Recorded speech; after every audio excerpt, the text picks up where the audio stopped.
براستی تشتکی هیا که من تمش خواه پرسیه و برسوه و ندیتیه باجار آمده حوقصا باجاره کی لعرده کی جهه کی دشته کی فرهاتی آوا کرن چما آقاسا کچه و کولان نویت تانگن اف کچه و کولان که هند بینن و هات تانگن بلکه اف فرهجی لتمام آمده قدیم اف کچین به رنگی هنه کچین تانگن گلک شاعر و گلک هلبستفان و گلک انتلکتوالین کول باجار آمده جیانه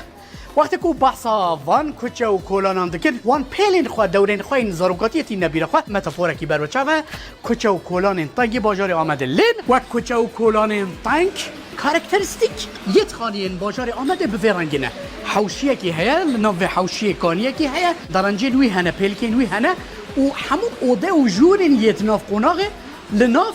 و حوشیه دنیر وان سالن داوی کارسازین جانوکرین و خستن آوانتاژه کیش برکون ها خانین دیروکی باجار آمده نه گلکیم بونه نه اف خانی تن رستوران کرن و کافه و کافتریا جی خدمتی را جبوی گشت یارین باجار آمده هاتنه آماده کرن سیفیش یک جوان کارسازین باقل از بجمیان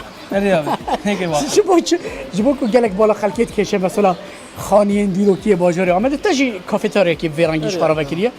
خلق بالاوات کشه یاند بجن افجی کevne هم نخوازن ورن هم خازن هرن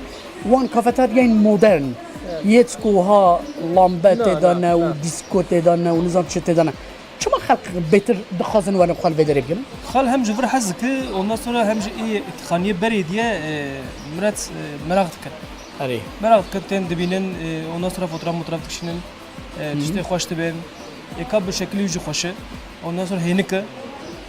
havine mesela Diyarbakır tebrik kahvaltı dik çay oturup kahve oturup ondan sonra dere. تو جی وی هایی پر خزانش Evet, aynı var. چکا بریکات دا چکا هیا نه Bir kamera perettir şu an.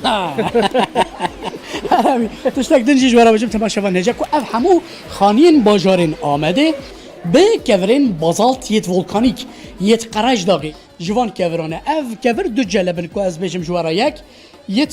کنی یعنی یک قلو قلونه و یک شی ات هلونه یت هلو یت نیرن و ات کنی یک قلو جی وک كفرين ميتين حسبان لي تشتكي خوش تماشا وانيجا مثلا وقت كو ام هيجا نهاتبونا فيدري لدرفا جرماهيز هما تقريبا نزي تشل بلايان بو لدنا فان خانين ديروكيدا حتى ما تباغيجي جلك هينكا